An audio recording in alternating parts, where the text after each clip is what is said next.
got Chris Gleason in the green room. We're going to bring him on. My friend, how are you today? Just another day in paradise. Just another day in paradise. So what's going on? You said you had some big kahunas to drop. What's happening? Yeah, so we've got a lot of interesting developments here in Florida and in Texas, and quite soon things that are going to impact Georgia and the rest of the country. Wow. So we've deployed a lot of new metrics. We've been building some great technology that has enabled us to catch even more Smurfs and do even more stuff. And the data and the scope and scale of this is going to shock everyone. And there's going to be a lot of shock and awe campaigns that are going to be going on very, very shortly.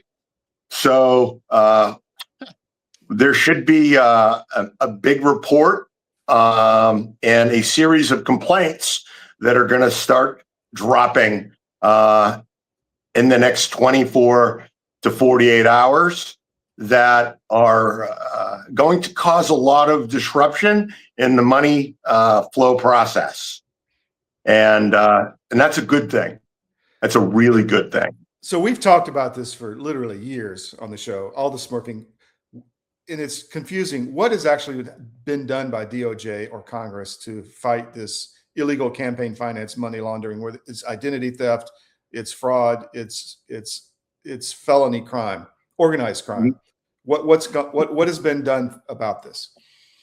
So thanks to the attention of good media outlets like CD Media, the Miami Independent, the Gateway Pundit, and Emma Robinson and Mel K, all you guys, we've actually been able to move that needle forward, right?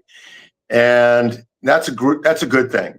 So the first thing that ended up happening was we got Rubio to say, hey, there's this thing going on with these CVV codes. And then from there, James O'Keefe did some exposés with our data. And we showed that the people didn't know what was going on. And then that, ultimately ended up moving into investigations in places like Texas with the great Ken Paxton. And then that expanded out into other states, which then culminated obviously into the House hearing, and then the Trump presidential memorandum. And it appears that we've stalled at that point. And so coincidentally, as we've been preparing what we've been doing, Scott Bessant came out on Friday and said, hey, if you know of any fraud, let us know. So we have prepared a comprehensive report with over 400 different detection mechanisms that we have used to isolate billions upon billions upon billions of fraud.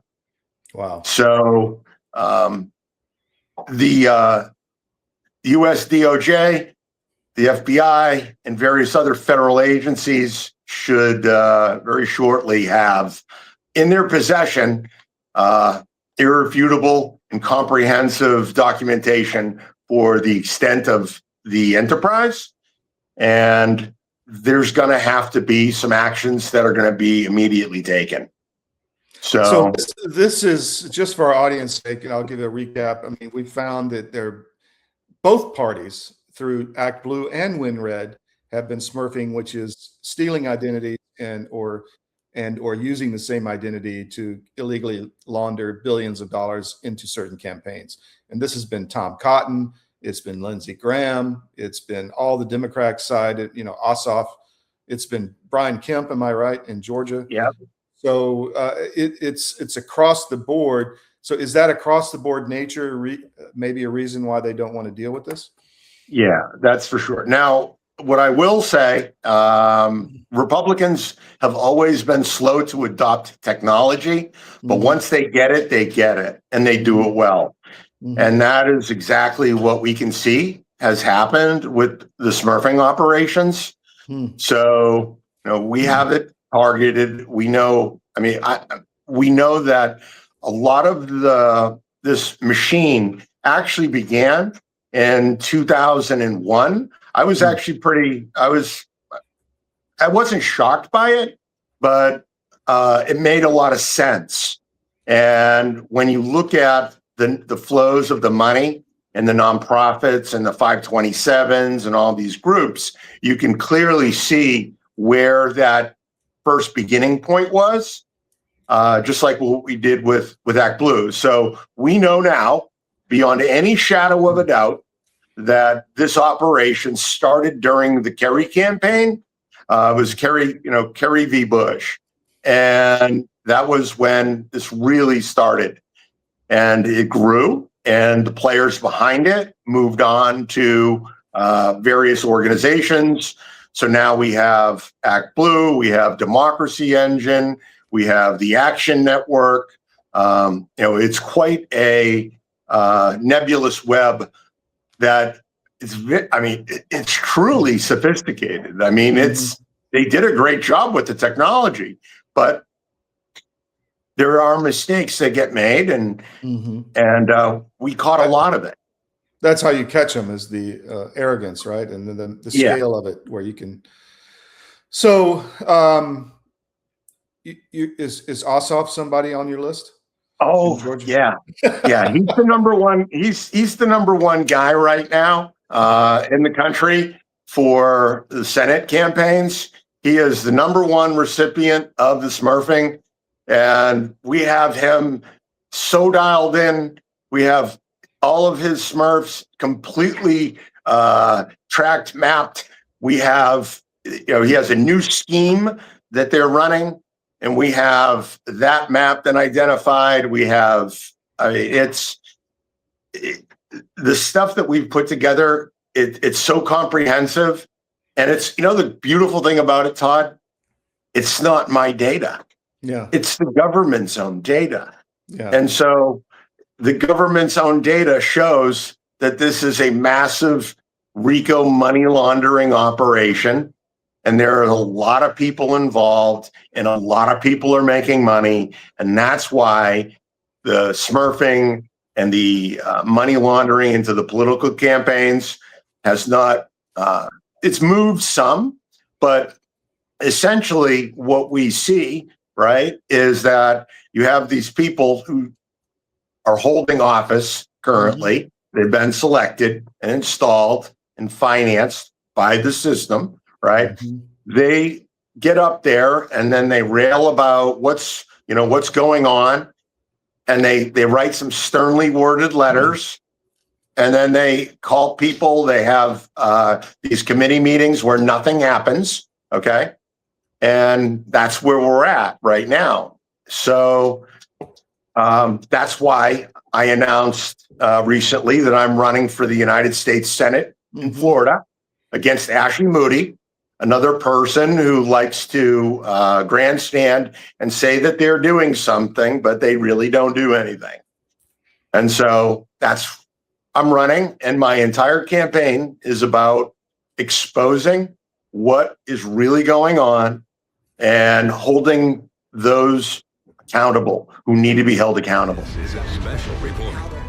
Knowing how to invest your money is harder than ever before. Dealing with stock market volatility, record debt, and terrorist attacks requires new thinking. At U.S. Asset Management, we can help you see the world more clearly so that you can move beyond the chaos and invest with confidence. Call us, visit us online, or drop by our office. U.S. Asset Management, helping you make better decisions with your money. A warm welcome here at the National Press Club. Welcome to the journalists, welcome to the Embra team, and welcome to the other guests that we have here. We're going to announce, and as some of you guessed it right when they came in, the first E2 order by an American operator. And that operator is Avello.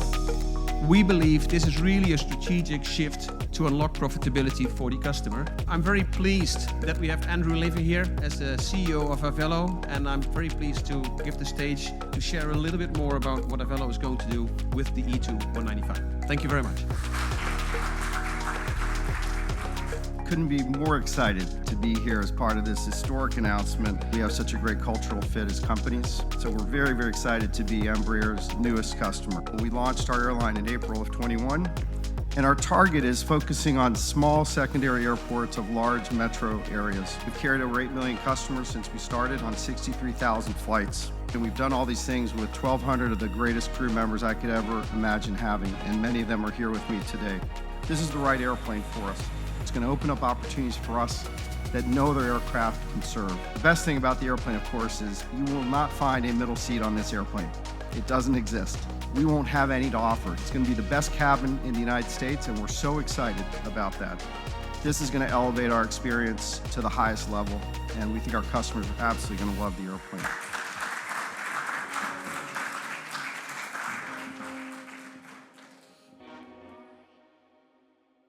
Well, I want to talk about your Senate campaign in a minute, but one more question on the Smurfing. There's a lot of foreign money coming in. Do we have any evidence of that? That foreign nations, this is a way to inject money into our campaigns and control our elections, and therefore our government, and therefore our foreign policy, economic policy, military, everything. So when we look at this, right, you have to look at the beginning of it. And the beginning of it was really this organization called Move On, right? Move On in the DNC. And what was Move On about? Well, Move On was about, hey, let's move on from the impeachment of Bill Clinton, right? And well, why did people want Bill Clinton impeached? Well, he did a lot of bad stuff. But some of the most egregious things that Bill Clinton did and Al Gore did was China financed his reelection campaign. And so they needed a new method to buy politicians. And, it would make sense, right, with China's footprint in Georgia, that they would have a significant vested interest in securing the levers of power in Georgia. Well, Georgia's been the epicenter, as we've said over and over and over. And let me ask you, you may not know yet, but have you looked at Rick Jackson, who just popped up out of nowhere for the governorship of Georgia? I haven't yet, but we are in the process of integrating the Georgia campaign finance database into our Smurfing tool. And I can tell you that we're going to find stuff. I mean, if Georgia has a unique issue, right? You have to be approved by the party in order to be a candidate. Yeah. And they're trying to do that now in Florida. Thank God they haven't yet. They control the ballot access is what you're saying. Yeah. Yeah. So, if it walks like a duck and it quacks like a duck, it's a duck. Yeah, definitely. So what are going to be your big points in your campaign? Obviously combating the fraud, and you're going to have standing for any legal challenges on all of this going forward. But where you've talked about veterans and other things, but what's your main focuses? Top three, I should say. So top three really, is what the voters want. And the voters they want affordability. They want accountability, and they want real elections, and, the thing of it is this, right? This government corruption, the money problems, the medical access issues. I mean, we're facing a lot of big problems. And unfortunately, everybody has their issue, right? I mean, I've got friends who are single issue voters. I've got people who, are absolutely fanatical about the Second Amendment. We've got people who are absolutely fanatical about medical health freedom. We have people who are fanatical about abortion, or the persecution of Christians, or pick a thing, right? Everybody has their issues that are most important to them. But at the end of the day, right, what it really all boils down to is that those kitchen table issues those issues that are most important to the voter, those are really, a direct result of the corruption that's been going on, right? Because if you don't have real elections and you have all of this special interest money that's clearly not coming from the voters or real donors, right? It's all being criminally laundered in. Well, those interests, the interests that are driving those dollars, are the ones that are actually impacting all of these issues, right? So, and that in and of itself, right, becomes evidence of the crimes that are actually being committed, right? So if the number one issue all across the United States is the economy and financial, right, people's own financial well-being, well, if that's a concern, well, that means that people probably, Sonia Emamache in Colorado doesn't have the money to actually be making $300,000 a year in campaign finance contributions, right? It just, so, I mean, we have an aging population, on fixed incomes. They can't afford to be doing these types of things. If you're on a $2,000 a month fixed income and maybe you got a pension for, a couple $1,000, you're not donating, a third of the value of your home every single election cycle. Yeah. Last question on all of this. How do we really highlight this, enforce action, enforce recognition of the issue? People have to work together because big tech, there's a lot of censorship. We know that the media isn't going to cover this at all, right? So my thing is you got to get involved locally. You have to help educate people. You got to share the message, but you have to get involved locally. You have to get out and vote in the primaries because by voting in the primaries, that's where the real election actually is, And so that's what we need. I mean, you got to support grassroots candidates.